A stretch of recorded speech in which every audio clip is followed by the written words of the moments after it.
Gospodin s vama. I s duhom tvojim. Čitanje Svetog Evanđelja po Mateju. Slava tebi, Gospodine. U ono vrijeme dođe Isus u krajeve Cezareje Filipove i upita učenike: što govore ljudi, tko je sin čovječiji? Oni rekoše: jedni da je Ivan Krstitelj, drugi da je Ilija, treći opet da je Jeremija ili koji od proroka. Kaže im: a vi, što vi kažete, tko sam ja? Šimun Petar prihvati i reče: ti si Krist, pomazanik, sin Boga živoga. Na to Isus reče njemu: blago tebi, Šimune, sine Jonin, jer ti to ne objavi tijelo i krv, nego Otac moj koji je na nebesima. A ja tebi kažem, ti si Petar stijena i na toj stijeni sagradit ću crkvu svoju i vrata paklena neće je nadvladati. Tebi ću dati ključeve kraljevstva nebeskoga, pa što god svežeš na zemlji, bit će svezano na nebesima. A što god odriješiš na zemlji, bit će odriješeno na nebesima. Riječ Gospodnja. Slava tebi, Kriste.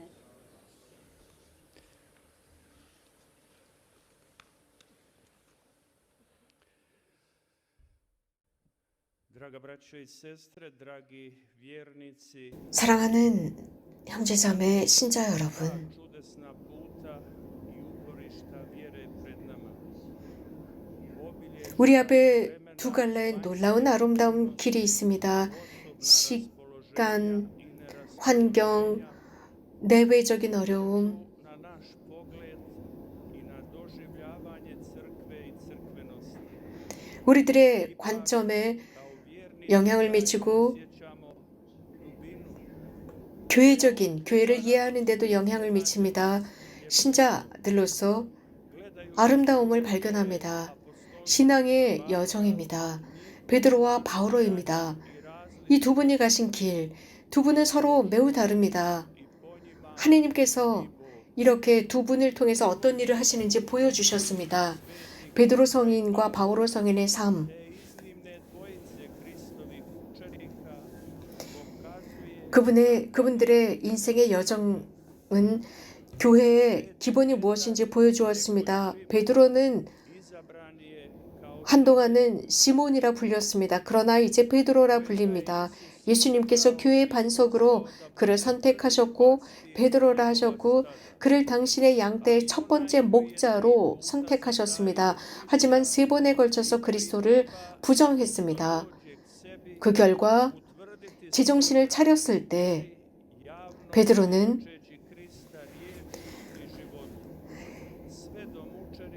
순교할 때까지 끝까지 형제들을 신앙으로 굳건하게 이끌었습니다. 그 후계자, 교황자, 로마의 교황자의 그 현재의 후계자는 프란치스코 교황님이십니다. 교회에 드러나는 모습을 보여줍니다. 교회의 사랑과 믿음을 보여줍니다. 바오로 성인은 한동안 사울이라 불렸고 그리스도인을 박해했고 그리스도를 박해했던 분이었지만 결국은 pristalica kamenovanja svetog Stjepana, 치명당하십니다. pridružen apostolskom zboru 참수되셨습니다. Krista 성 스테파노 부제 Damasku, 그분도 순교자였습니다. 이렇게 다마스커스에서 새로운 경험을 하게 됩니다. 즉 그리스도의 사도로 태어나는 순간이었습니다. 예루살렘으로 그는 달려가고 있었습니다. 그리스도인들을 박해하기 위해서였습니다. Kristovo ime među narode. 사람들 사이에 그리스도를 전하는 사람으로 이미 선택되었다고 볼 수 있습니다.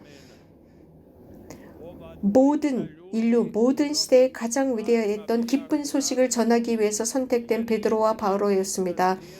한 분은 죽을 때까지 그리스도를 따랐지만 또 다른 한 분은 나중에 그리스도가 돌아가신 이후에 그리스도를 알게 된 분입니다. 한 분은 아주 단순한 어부였고 한 분은 학식이 풍부한 바리사이였습니다. 베드로는 시골 사람이었고 바오로 성인은 로마 시민권을 지닌 분으로서 서로가 극명한 차이점을 보여줍니다. 하지만 한 가지는 똑같았습니다. 즉 예수 그리스도를 드러냈습니다. 그리스도를 그 어떤 무엇보다도 사랑하신 두 분이었습니다. 심지어는 당신들 자신보다도 당신들의 삶보다도 그리스도를 사랑했고 그래서 이 두 분 베드로와 바오로 사도는 열매를 맺는 풍요한 삶을 사셨습니다. 특히 이 두 분은 순교를 통해서 예수님을 드러냈습니다. 당신은 로마 제국의 네로 황제 시대였습니다. 이 두 분은 그분들의 차이점에도 불구하고 우리들을 위한 모범이 될 수 있습니다. 그분이 지닌 공통점 때문에 그렇습니다. 우리도 각자 다양한 사람들입니다. 가족도 혹은 교육 배경도 여러 다양한 것이 다릅니다. 하지만 한 가지 같은 공통점이 있습니다. 그것은 세례성사로 인해서 우리는 예수 그리스도를 드러내며 살고 있는 사람들입니다. 그분을 믿어야 하고 그분을 따라야 합니다. 성 베드로와 바오로가 하신 것처럼 말입니다. 예수님을 그 어떤 것보다도 사랑하고 이렇게 사랑할 수 있도록 오는 복음 말씀이 우리를 도와줍니다. 우리 자신에 대한 이 복음 말씀을 통해서 우리 자신에 대한 성찰을 해봅시다. 이런 말씀은 당시의 제자들에게만 하신 말씀이 아니었습니다. 이런 예수님께서 하시는 질문, 내가 누구라고 하더냐 라는 말씀은 모든 시대의 그리스도인들에게 던지는 화두입니다. 당대 예수님의 말씀과 이적과 기적은 예수님의 유명세를 더했습니다. 그래서 누군가는 예수님을 이상한 사람으로 취급했고 대부분의 사람들은 그분을 예언자로 인식했습니다. 그분은 구약의 예언자들처럼 목소리를 높여 말씀하셨습니다. 예레미야와 이사야 같은 예언자였습니다. 하느님과 훨씬 더 내밀한 관계를 맺으라 설교하시는 분, 또 어떤 분들은 세례자 요한으로 간주하기도 했습니다.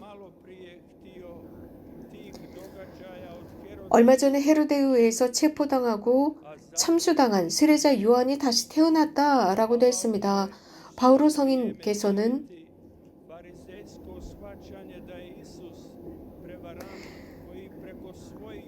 처음에는 이런 사람들의 생각을 믿었습니다. 즉 예수님께서 사람들을 속이고 있고 사기를 치고 있다고 생각했고 당시 유대교, 구약을 바탕으로 한 유대교, 유일신 사상인 유대교를 반대하고 무질서하게 만든다 생각해서 그리스도인들을 박해했습니다. 예수님을 알고 있었습니다. 그렇기 때문에 예수님은 제자들에게 사람들이 나에 대해서 누구라고 하더냐라고 물으셨습니다. 그래서 사람의 아들을 누구라고들 하더냐라고 물었습니다. 내가 누구라고 하더냐였습니다. 여기에 대한 대답은 각각 달랐습니다. 사람들은 이러저러하게 말하고 있다라는 것을 전합니다. 두 번째 질문은 이제 신앙 고백을 이끌어냅니다. 그렇다면 너희는 나를 누구라고 아느냐? 오늘 복음의 쟁점이고 절정입니다. 여기에서 이제 신앙이 드러납니다. 여기에 대한 대답은 교회의 공식적인 신앙 고백이 되었습니다.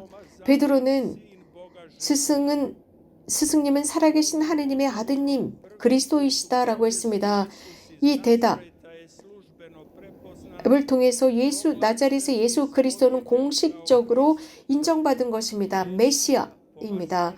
하느님의 아들, 즉 하느님 스스로 계시되는 분이라는 의미입니다. 당신의 인성 속에서 하느님께서 사람을 위한 구원 계획을 가지고 계시다는 것을 드러냈습니다. 이 신앙으로 인하여 시몬은 베드로가 되는 순간입니다. 베드로 바위입니다. 그 바위 위에 교회를 세운다라고 하셨습니다. 반석 위에 세워지는 교회, 즉 베드로를 바탕으로, 그래서 저승의 세력도 그것을 이기지 못할 것이다 라고 말씀하십니다. 이 믿음은 모든 그리스도교 신자들의 믿음의 기초가 되었습니다. 모든 세기를 걸쳐서 그랬습니다. 시몬 베드로의 신앙 고백은 모든 그리스도인들의 고백입니다. 이 신앙 고백으로 인하여 사울도 바오로가 됩니다.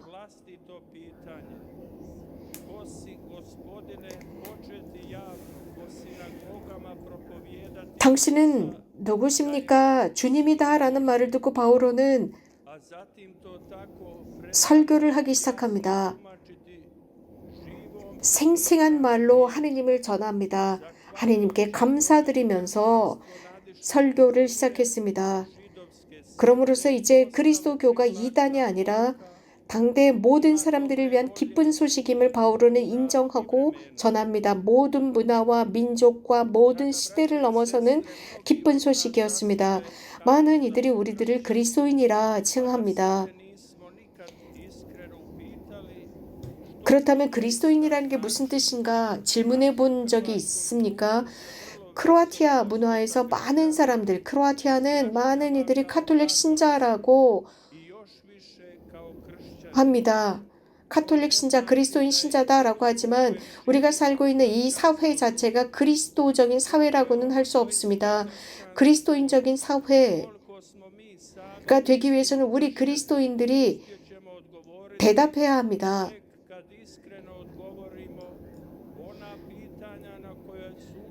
제자들이 대답해야 했던 바로 그 예수님의 질문입니다. 우리들의 대답과 우리들의 구체적인 삶과 비교해 보았을 때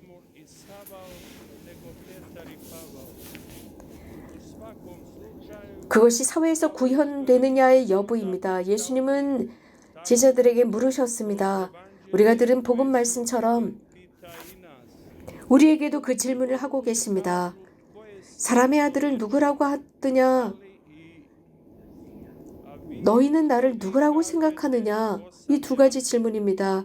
첫 번째 예수님의 질문에 대해서 여러 다양한 질문이 대답이 있을 수 있습니다. 예수님에 대한 여러 다양한 목소리들을 전할 수 있습니다. 예수님은 어떤 조직의 창설자다, 자기 자신만을 바라보는 창설자다, 다른 사람들의 비천함이나 문제를 보지 않고 있다, 혹은 어떤 기구로서 사제들을 만들어내고 그들에게 월급을 주지만 세금을 내지 않는 그런 조직이다, 기구다라고도 할 수 있고요. 등등 많은 이야기들을 할 수 있습니다. 이런 교회에 관한 부정적인 주장들은 가끔씩 사실 정말 가끔씩 그런 속에서 긍정적인 음성도 들려나옵니다. 침묵의 대답입니다. 왜 침묵하고 있는지는 모르지만 누군가에게는 필요하기 때문이 아닐까요? 누군가를 위해서 침묵하고 있는 것입니다. 교회는 반석 위에 세워졌습니다. 그 반석은 흔들리지 않습니다. 반석 위에 교회가 있습니다. 그래서 저승의 세력도 그것을 이기지 못할 것이라고 했습니다. 프란치스코 교황님께서 우리들을 가르치고 인도하십니다.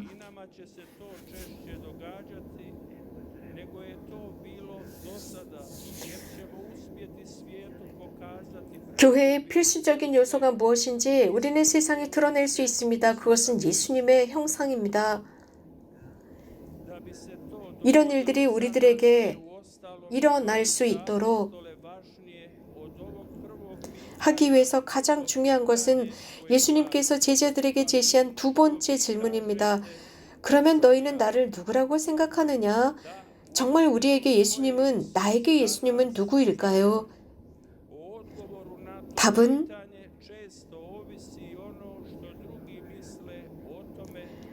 물론 다른 사람들의 답이나 의견을 제시할 수도 있습니다. 그러나 이런 질문에 대해서 서둘러서 답할 필요는 없습니다. 혹은 그저 형식적이고 우리가 교리 교육에서 배운 그런 익숙한 형식적인 답을 할 필요도 없습니다. 혹은 신앙 고백에서 사도신경에서 우리가 고백하는 그런 답을 할 필요도 없습니다.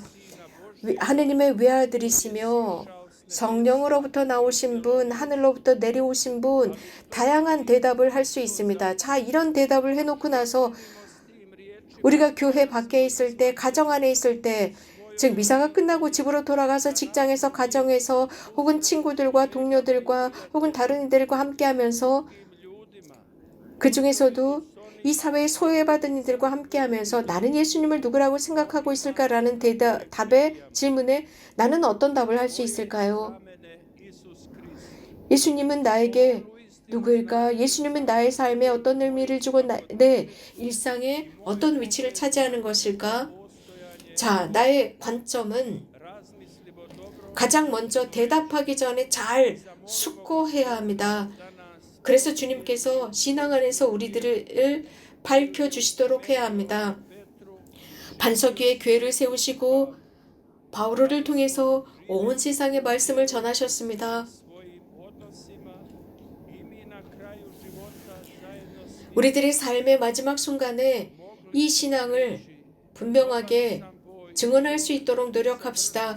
나는 인생을 잘 살아왔고 신앙을 잘 유지해왔으며 정의의 왕관을 잘 만들었고 그래서 주님께서 그것을 나에게 씌워주실 것이다 라고 말할 수 있도록 살아야 합니다. 그래서 그분께 영광에 무궁하기를 빕니다. 아멘.